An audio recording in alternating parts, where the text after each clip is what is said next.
বলছি আমরা দেখতে পাচ্ছি তৃণমূল কংগ্রেসের পক্ষ থেকে যেমন কর্মীরা যেমন নেমে পড়েছে মাঠে ময়দানে ডোর টু ডোর ক্যাম্পেনিং করতে, তেমন কাউন্সিলররাও পৌরপতি উপপৌরপতি সবাই নেমে গেছে। কাউন্সিলর বাড়ি বাড়ি যায়, কি বলছেন সাধারণ মানুষকে? আপনি বললেন আমরা কর্মীরা কাউন্সিলররা নেমে গেছি, এটা স্বাভাবিক। নির্বাচন একটা গণতন্ত্রের উৎসব। এই উৎসবে আমরা কাউন্সিলর বলে কথা নয়, আমরা সমস্ত তৃণমূল কংগ্রেসকে যারা ভালোবাসি, তৃণমূল স্তরের সমস্ত স্তরের যারা কর্মী, আমরা সবাই আমরা ডোর টু ডোর যাচ্ছি এবং আমাদের পক্ষে কেন ভোট দিবেন সেটা তুলে ধরছি।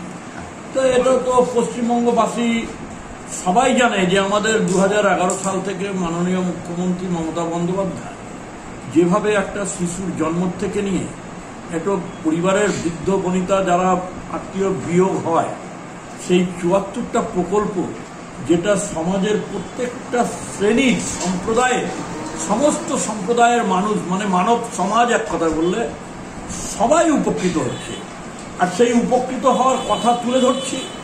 এবং বিশেষ করে আমাদের নেত্রী সর্বভারতীয় নেত্রী মমতা বন্দ্যোপাধ্যায়, আমাদের পশ্চিমবঙ্গের মুখ্যমন্ত্রী, উনি যেভাবে অক্লান্ত পরিশ্রম করে মায়েদের জন্য, মেয়েদের জন্য, দিদিদের জন্য যে কল্যাণকর প্রকল্পগুলি করেছেন এবং মায়েদেরকে যেভাবে সম্মান দিচ্ছেন, আমার মনে হয় শুধু পশ্চিমবঙ্গ নয়, গোটা ভারতবর্ষ নয়, পৃথিবীর ইতিহাসে উনি স্বর্ণাক্ষরে লেখা থাকবেন। যার উদাহরণস্বরূপ আমি একটা কথা বলতে পারি, কন্যাশ্রী, যেটা আজ অব্দি আমাদের ভারতবর্ষ কেন্দ্রীয় সরকার এমন কোনো প্রকল্প করেনি যেটা বিশ্বশ্রী পুরস্কৃত হয়েছে। তা আমি এইটুকু বলতে পারি যে আমাদের নেত্রীর যে কাজকর্ম, সেই কাজকর্মের সুফল হিসাবে আমরা যা দেখছি, অক্লান্ত পরিশ্রমের মাধ্যমে আমাদের মায়েরা, দিদিরাও আমাদের সঙ্গ দিচ্ছে। গোটা পশ্চিমবঙ্গ মায়েরা আমাদের সাথে আছে। কিছু কিছু জায়গায় পরিকল্পিতভাবে তারা আমাদের বিরুদ্ধে রটনার জন্য যেভাবে উঠে পড়ে লেগেছে, তাতে সেটা ধোপে টিকবে না, কারণ সততাই আর মিথ্যা মিথ্যাই। আচ্ছা, একটা ব্যাপার হচ্ছে যে এই বাড়ি বাড়ি ক্যাম্পেনিং করছেন, যে লক্ষ্মীর ভান্ডার কতটা প্রভাব? লক্ষ্মীর ভান্ডার দেখেন, মায়েদের কাছ থেকে আপনি সরাসরি শুনেন যে একটা মা তার পরিবারের চালানোর জন্য যে সংসারের অভিভাবকের সাথে সহযোগিতা করছে লক্ষ্মী ভান্ডারের মাধ্যমে, সেটা মায়ের থেকে, মায়ের উপলব্ধি থেকে আমি আর মুখে বেশি উপলব্ধিটার কথাটা বলতে পারবো না। প্রত্যেকটা মায়ের একদম অনুভূতি সহকারে সে প্রকাশ করছে যে আমরা ভীষণভাবে উপকৃত হচ্ছি এবং আমাদের হাত খরচ থেকে নিয়ে আমাদের বাড়ির ছোটদেরকে একটু কিছু তুলে দেওয়া হাতে, সেটা অনেক সাহায্য করছে। অনেক সময় বাড়ির অভিভাবক কোনো সময় টাকা হলে সেই টাকা পরিবারের বিভিন্ন অভাবের অনটনের কাজে লাগছে এবং পরিবারটা খুব উপকৃত। আপনাদেরকে সরাসরি বলছে? হ্যাঁ, বলছে। আচ্ছা, সবাই স্বীকার করছে, একদম সেটা হাসি মুখে স্বীকার করছে। এবং আমি বিশেষ করে আমি যেখানে বসে আছি, আমাদের এটা 13 নম্বর ওয়ার্ডের কার্যালয়, সেখানে সেই লাইনে, মানে আপনার বাড়িও বোধহয় এই লাইনেই, কার্তিক দত্ত লেনে, এখানে আমি বিশেষ কালকে 2-4টা বাড়িতে গেছিলাম, যারা কিন্তু সরাসরি আমাদের কেন্দ্রীয় সরকারের সমর্থিত। কিন্তু আমার এই দিদির প্রকল্পের কথা যখন আমি বললাম, ওরা কিন্তু নিজেরাই স্বীকারোক্তি দিল যে হ্যাঁ, মাননীয় নেত্রী আমাদের পশ্চিমবঙ্গের মুখ্যমন্ত্রী সত্যি সত্যি মায়েদের জন্য অনেক প্রকল্প করেছেন এবং সেই প্রকল্পের আওতায় আমরাও উপকৃত হচ্ছি। আচ্ছা, একটা কথা হচ্ছে যে এবারে যে ভোটটা আগামী 26 তারিখে হতে চলছে, তাতে কি মনে হচ্ছে কালিয়াগঞ্জে আপনাদের কতটা লিড হবে?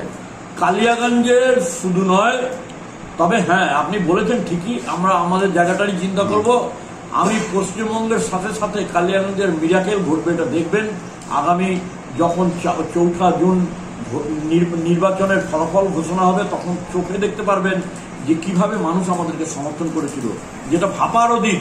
এবং এই ভাবার অতীত এই জন্যই বলছি যে আমাদের বিরোধী পক্ষরা যারা কেন্দ্রীয় সরকার চালাচ্ছে, তারা ভাবতেই পারবে না যে তাদের কি অঘটন ঘটে গেছে। আচ্ছা, মানে একটা ঐতিহাসিক, মানে ঠিক আছে।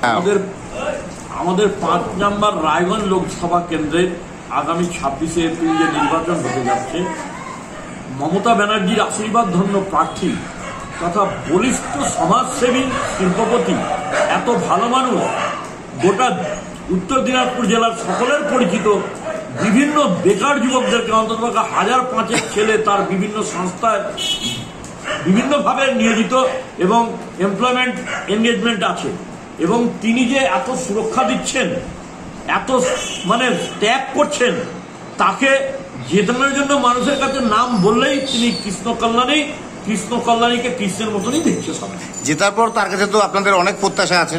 অনেক অবশ্যই আমরা আমাদের প্রার্থীর কাছে আমরা দাবি করেছিলাম যে আপনি জেতার পর আমরা আপনাকে জিতিয়ে নেওয়ার পর আমাদের উত্তর দিনাজপুর জেলাবাসীর জন্য আপনি প্রথম কি উপহার দেবেন।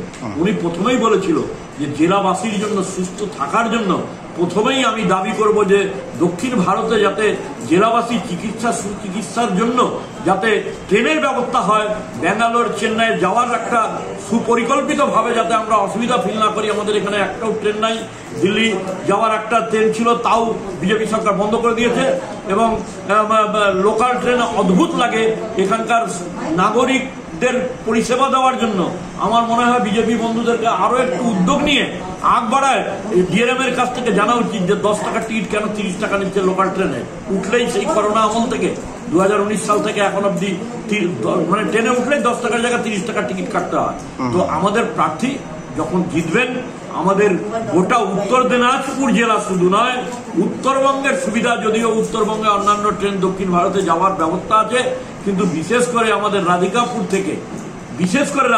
থেকে আমাদের দক্ষিণ ভারতে যাওয়ার জন্য কালিয়াগঞ্জ, রায়গঞ্জ এই অঞ্চলগুলির মানুষের খুব কষ্ট হয়। হয় মালদা থেকে ট্রেন ধরতে হয়, নালে আপনাকে বারসই থেকে ট্রেন ধরতে হয়, এবং সেখানে অনেক সময় নষ্ট হয়, যার জন্য বিশেষ করে রোগীদের সুচিকিৎসার ব্যবস্থার জন্য তিনি প্রথমেই ট্রেন চালু করার ব্যবস্থা করবেন। এটাতে আমরা খুব খুশি ওনার এই প্রস্তাবটা দেখে। Thank you.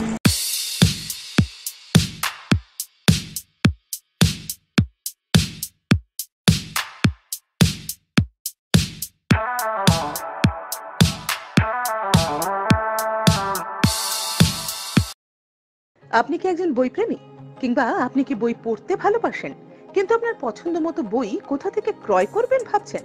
এখন আপনার এলাকায় মীরা পুস্তকালয়ে আপনি পেয়ে যাবেন সমস্ত ধরনের বই। যেমন এখানে পাবেন স্কুল কলেজের পাঠ্যপুস্তক, বিভিন্ন চাকরির পরীক্ষার বই, এছাড়া ধর্মগ্রন্থ, শিক্ষামূলক সামগ্রী, অফিস স্টেশনারি, ড্রয়িং সামগ্রী এবং খেলাধুলার সরঞ্জাম মীরা পুস্তকালয় থেকে ক্রয় করতে পারবেন। তাহলে আজই যোগাযোগ করুন আমাদের ঠিকানায়, সুকান্ত মোড়, কালিয়াগঞ্জ, উত্তর দিনাজপুর। যোগাযোগের জন্য নম্বর 8945933128।